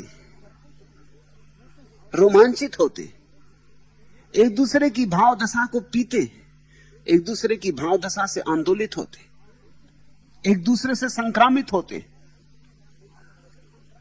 आओ फिर नज्म कहें, फिर किसी दर्द को सहला के सुजालें आंखें, फिर किसी दुखती हुई रग को छुआ दे नस्तर, या किसी भूली हुई राह पर मुड़कर एक बार नाम लेकर किसी हम नाम को आवाज ही दे लें। फिर कोई नज्म कहे। इन घड़ियों में परमात्मा और थोड़े करीब आ जाता है। जितने तुम्हारे आंसू गहन होते उतना परमात्मा करीब आ जाता। आंसू भरी आंखें ही उसे देखने में समर्थ हो पाती। आंसू से भरी आंखें पात्र हो जाती हैं, लबालब। आंसू से भरी आंखें तुम्हारी प्रार्थना से भरी आंखें, झलक उसकी गहराने लगती। जितनी झलक गहराती उतनी तड़फ भी गहराने लगती। मगर निठुर न तुम रुके, मगर निठुर न तुम रुके, पुकारता रहा हृदय, पुकारते रहे नयन, पुकारती रही सुहाग दीप की किरण किरण, निशा दिशा मिलन विरह विदग्ध टेरते रहे, कराहती रही सलज्ज सेज की सिकन सिकन, असंख्य श्वास बन समीर पथ बुहारते रहे। मगर निठुर न तुम रुके, मगर निठुर न तुम रुके। आता परमात्मा बहुत बार और चला जाता, आता हवा की झोंकी से, ये आया और ये गया, और पीछे बड़ा विदग्ध भाव छोड़ जाता है। विरह घना होने लगता है। विरह एक ऐसी घड़ी में आ जाता है जब विरह भक्ति की मृत्यु बन जाता है, जब भक्त अपने को बिल्कुल ही गंवा देता है, जब विरही और विरह दोनों ही रह जाते हैं, जब विरही और विरह एक ही हो जाते, जब भक्त का रोआ रोआ रोता है, श्वास श्वास रोती, धड़कन धड़कन रोती, उसी घड़ी क्रांति घटती। उसी घड़ी विरह की रात्रि पूरी हुई, मिलन की सुबह आई। विरह को सौभाग्य समझना। विरह द्वार पर दस्तक दे, टालना मत। विरह पुकारे, उसके पीछे जाना। विरह बहुत सताएगा, क्योंकि सताए बिना निखार नहीं। विरह बहुत जलाएगा, क्योंकि बिना जलाए कोई परिशुद्धि नहीं। विरह को मित्र मानना, तो एक दिन विरह तुम्हें इस योग्य बना देगा कि मिलन घट सके। विरह तुम्हारे हाथ में, मिलन तुम्हारे हाथ में नहीं। इसलिए विरह को जितना प्रगाढ़ कर सको उतना प्रगाढ़ करो। रो, रोमांचित हो, नाचो, पुकारो। यही पुकार, यही रुदन, यही नृत्य, यही तुम्हारे हृदय से उठती हुई कराह है, तुम्हें धीरे धीरे परमात्मा की तरफ खींचती ले जाएगी। यही तुम्हें ठीक दिशा देगी, और इसी दिशा से एक दिन परमात्मा चला आता है। जिस दिन तुम्हारा विरह सचमुच परिपूर्ण हो जाता है, उस दिन तुम परमात्मा को पाने के हकदार हो गए। उस दिन तुम पात्र बने। संन्यास के लिए पात्रता की जरूरत नहीं है, परमात्मा के लिए पात्रता की जरूरत आएगी। लेकिन वह पात्रता भी, ध्यान रखना, तुम्हारे उपवास की पात्रता नहीं और न तुम्हारे त्याग की पात्रता है, क्योंकि उससे तो अहंकार भरता है।